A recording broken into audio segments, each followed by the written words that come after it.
Hello there. My name is Jason O'Day, and I'm going to tell you a story of a boy named Tony and his sister named Tia and the adventure we had together.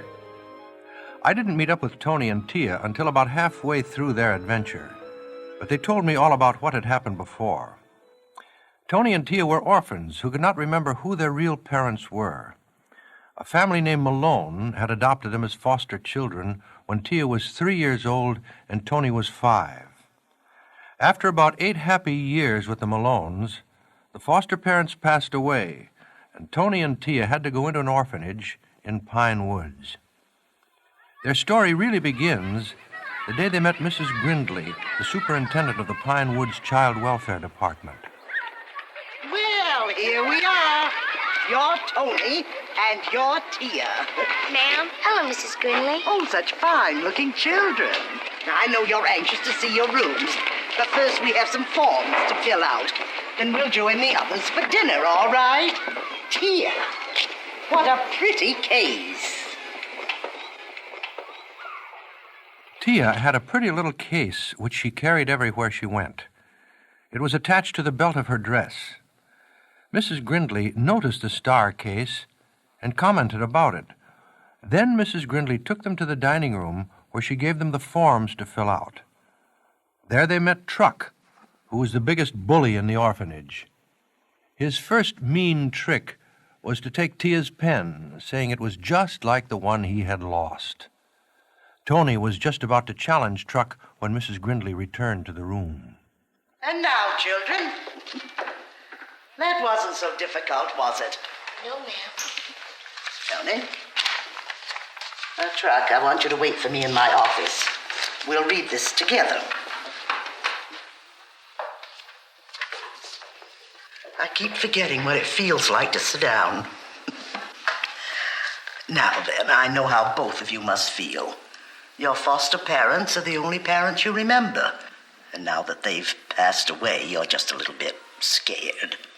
We love them very much. Yes, ma'am. We miss them. You only remember your adoptive name, Malone. Well, Tia was around 3, and I was 5 when the Malones adopted us. Did either of you ever receive a birthday card from a relative? Or perhaps a phone call at Christmas? Something you may have forgotten. Oftentimes the most trivial thing is important. But Tia, what is it, dear? You look as though you're remembering something. No, Mrs. Grindley. I'm sorry.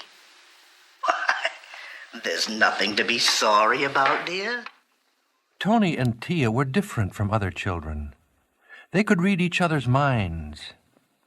When the occasion demanded, Tony could jump far higher in the air than any normal boy could. By concentration, they could make objects move through space. They had learned that they should not make too much use of these strange powers, as other human beings didn't understand them. But sometimes temptation was too strong to resist. One such occasion was in a baseball game where Truck had hit what should have been a home run, but Tony, anxious to get back at him for his taking Tia's pen, jumped about 12 feet in the air and caught the ball. So Truck was called out. This led to a fight between Truck and Tony. When Truck attacked, Tony caused his fielder's mitt to hit Truck in the face. Then, as Truck moved in again, Tony just drifted up into space out of his reach. Truck and all the other kids were absolutely amazed at what Tony had done. But Tia was angry, and that night, when they were in their rooms, she said so, telepathically. Tony, you promised me and I promised you. We wouldn't, do the kind of stuff you do with Truck. You remember how it used to be, when we thought it was all funny, like a game, and all the other kids thought we were some kind of freaks or witches. I know, Tia. We lost all of our friends until we quit doing all the spooky stuff. You should have let Chuck beat up on you. Are you kidding? He's got 5 inches and 50 pounds on me. And you should have made it look like he was winning. I suppose. Tony, do you hear the dogs? No. How far? Oh, about 20 miles. Big dogs. 6 or 7. Yeah. I can hear them now. That's awful far. Even for us. Why are we hearing them, Tony? I think it means that we're going to see him someday. Tony was right. They were both to see the dogs, and sooner than they imagined. The dogs were guarding a castle-like building which was owned by Aristotle Bolt. He was a rich and powerful man, but even with all he had, he was not satisfied. He wanted to be richer and more powerful. He felt that if he could find some person or persons with extrasensory perception, he could know the future. So he had hired Lucas Duranian to try and find some people with these strange powers, and he was very impatient with Duranian's slow progress. The next afternoon, Duranian's search took him into Pine Woods. He was in his big black limousine, which stopped in front of the motion picture theater. The kids from the orphanage were just coming out of the theater. When Tia saw the big limousine, her intuition told her that something bad was going to happen to the car. Tony and Tia ran across the street to Duranian and pled with him not to get into the car. Duranian took the children's advice and told the chauffeur that he felt like taking a walk. Just as the chauffeur started the car, a large truck came around the corner and skidded and careened, smashing into the rear quarter of the limousine, crushing it. Duranian was amazed, but he realized that these children did have the power of foreknowledge and that he had to take them to Bolt. The next day, Duranian returned to Pine Woods and found Tony and Tia sitting in the park. He approached them. I haven't had a chance to thank you. Was the man in front all right? The chauffeur, yes, he's fine. But then you knew he would be, or you'd have had him get out of the car, too. I suppose this sort of thing happens to you all the time. Young lady? Knowing about things before they really happen. The lunch bell. We have to go. Duranian found out the children's names and reported to his employer, Aristotle Bolt, that he thought he had found what Mr. Bolt was looking for. That night in his room, Tony was playing on his harmonica.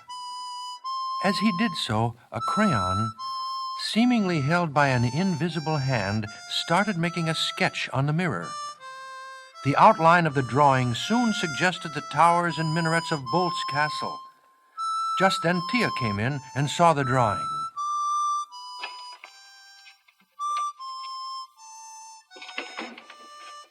Suppose somebody else had walked in.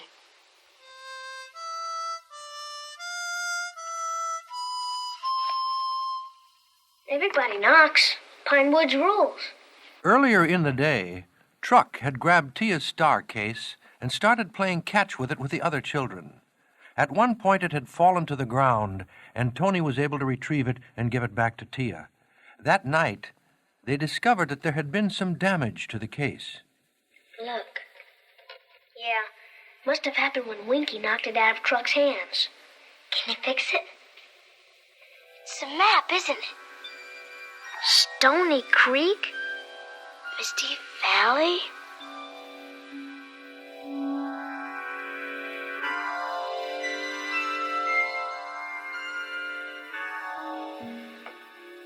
It's funny, Tia, but every once in a while you get that look on your face. Like you're remembering something. I kind of do, but then I forget again. It's not someplace big, like a state or a country, but more like a road map. I just don't know where. When I can figure out where this place is, we'll go there. Tony, what were you drawing? It's the place where those dogs are. They're barking now. Yeah, I know. I was listening to them before you butted in. And I began to visualize this castle. Tony, you can only visualize places we know something about. or places we're gonna be at. I must have been drawing someplace we're going to. Soon, Tony. For goodness soon, and I'm afraid. Tia's feeling of fear was well-founded, for at that very moment Lucas Duranian was reporting to his employer, Aristotle Bolt. Since the Malones lived in a very small village, I had little difficulty in finding people who knew the two children. These insights, these sixth sense incidents, the postman, the schoolteacher, the woman who'd lost her parakeet. How do I know these are not the result of your desperation, figments of your very fine imagination? I have sworn affidavits. But people lie very easily. The very young can deceive the very wise. I'm not lying. If I'm in any way disappointed in this Tony and Tia, you are through here, Duranian. Yes, I understand. Then bring them here. You say they have no family. Well, now they do. You are their family, Duranian. You are their uncle. Do you understand? Perfectly. Alter records, forge documents, provide proper papers, whatever it takes. I will back you with every means at my disposal.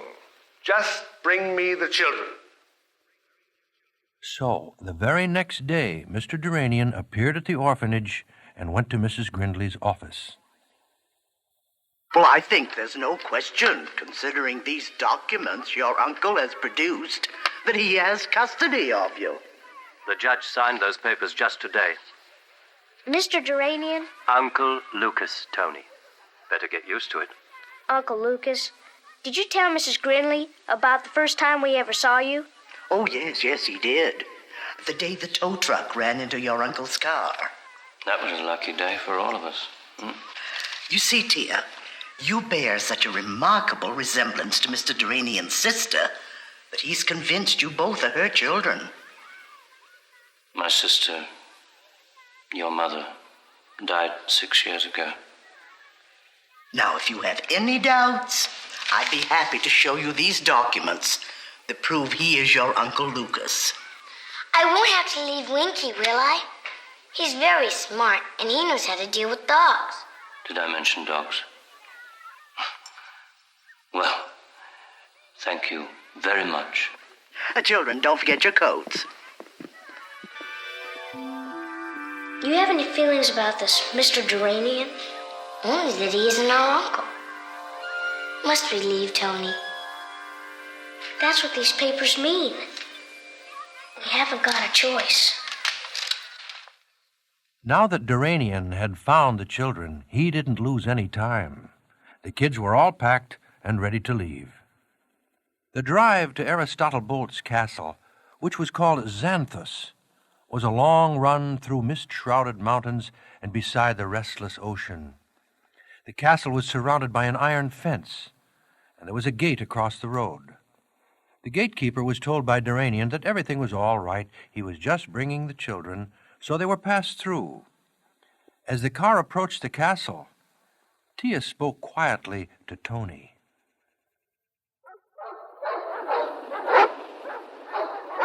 There's the mansion. Just the way you drew it, Tony. Uncle Lucas, what's Xanthus? It's Xanthus, Tony. Mr. Bolt calls his house Xanthus. Who's Mr. Bolt? Mr. Bolt is my employer and your host. I have spacious apartments here. And thanks to Mr. Bolt's generosity, they've been enlarged and redecorated to accommodate the two of you.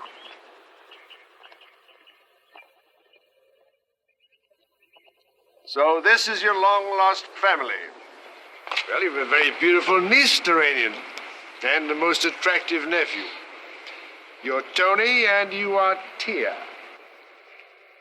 Now, after that long drive, I'm sure you youngsters like to see your new quarters. Come with me. So Mr. Bolt took them on a tour of their beautiful apartment and the adjoining playroom, complete with game tables and a dartboard and all kinds of toys, and even private quarters for Winky were included. Wow, it's beautiful. Look at it all. Isn't it cute? I must be dreaming. Tony, look at that. Hey, look. Oh, wow. Look at these dolls and stuffed animals. Boy. Hey, Tony!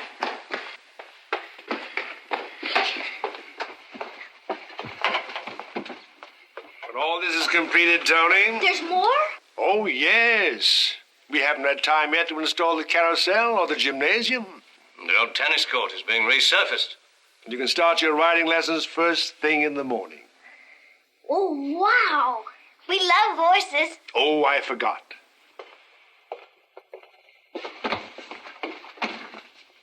Winky's private quarters. Look, I think he likes it. Really great. Of course, you still have your schoolwork. Your tutors arrive the first of the week.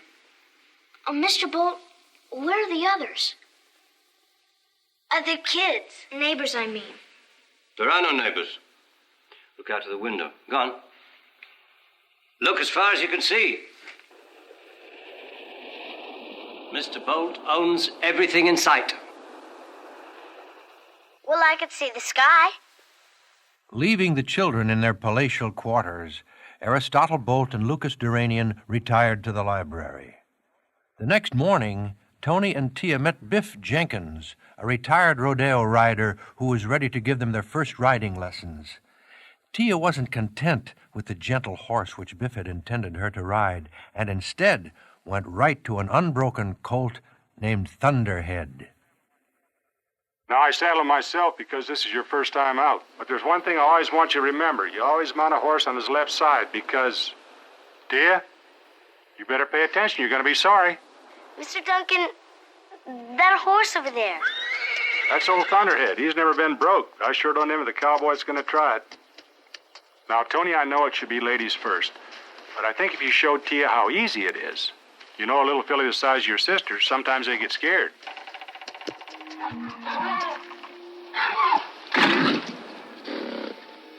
Thunderhead, that's not nice. My name's Tia, and I want to be your friend. All right, Thunderhead? Tia! Stay away from him! Hold on now!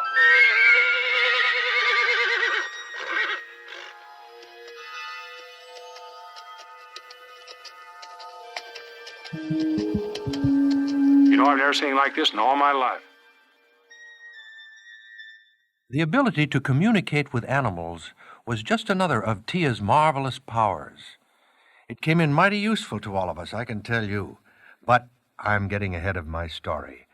That night in their room, Tia again expressed her strange feelings. Here they were, in an apartment with all of the wonderful things that any child could wish for, and yet she was strangely afraid. Afraid of Mr. Bolt. He's bad, she said. He's never going to let us go. The next morning, there was a torrential rainstorm, and the children couldn't go outside, but they had plenty to do in their apartment. Tony found a small marionette stage, complete with marionettes.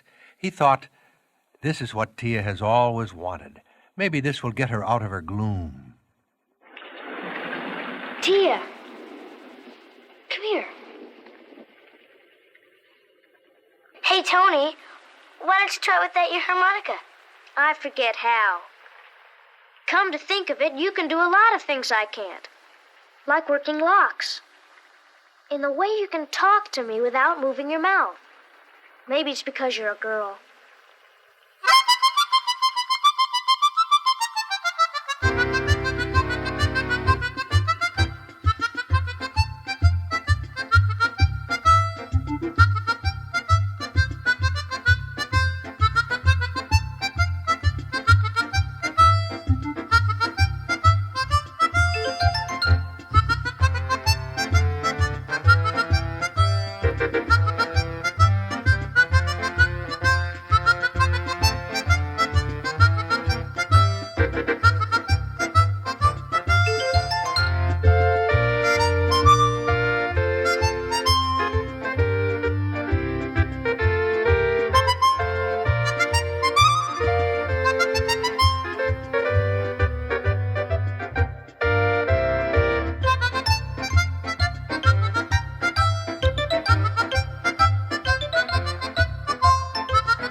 Duranian was anxious to prove to Mr. Bolt that the children did indeed have wonderful powers, and so he had installed a hidden TV camera in their room. As Tony and Tia performed with the marionettes, Bolt and Duranian watched them on a TV set. That's the most incredible thing I've ever seen. Thank you, but we've a long way to go yet. I'm having more hidden cameras installed, and as soon as I have enough evidence, I'm going to show the tapes to the children. Good. If that doesn't put them on my team, well, then we'll have to resort to cruder methods of persuasion. That night, Mr. Bolt invited Duranian and the children to have dinner with him. He had decided that the time had come to tell the children of his plan for them. I've enjoyed this. Tony, Tia, you should ask your Uncle Lucas to arrange it so that you can dine with me more often. Thank you, Mr. Bolt. We had some fine, stimulating conversation. However, let us dispense with the kid gloves and acknowledge the fact that we're dealing with two remarkable children. Mr. Bolt, I really don't think you should... It doesn't matter what you think, Narrated. If these youngsters are psychic, it's obvious they've begun to see through us by now. Don't lay all... You have power. I've seen it. Now, I don't mean to ridicule those gifts of yours, as others might. I revere them. Do you believe that? What power do you mean, Mr. Bolt? He knows, Tony. He knows all about us. I don't think we know what you mean, Mr. Bolt. What you did with Thunderhead, and the marionettes, and the dozens of things I've seen in my TV console. I want to know. I want to be able to understand these powers. But that's impossible without your help. Now, you can make it possible. Why, you could walk across a field and tell whether there's oil far beneath it. You could foresee a revolution, a natural disaster. Please, Mr. Bolt. You're too excited. You're going to make yourself sick. You should go right to bed, sir. Yes. Yes, I will. Anything. Anything in this world you ask me for, I'll bring you. Just never leave me. Not another word. Into bed. And Uncle Lucas, you look like you could use some extra sleep yourself. You heard what he said. He wants to learn all the things we know. We couldn't teach him, even if we wanted to. We don't know why we do all these things. We don't know how it all started. Tony, we've got to get out of here, please. But to what, Tia? Where do we go? Not to mention how. The map. The children went to their apartment, and Bolt and Duranian went to the tower room. And even though the rooms were far apart, Tony and Tia's very sensitive ears picked up Bolt's voice as he said, Mr. Bolt. Listen a second. Don't lay all your cards on the table now. They're very cunning.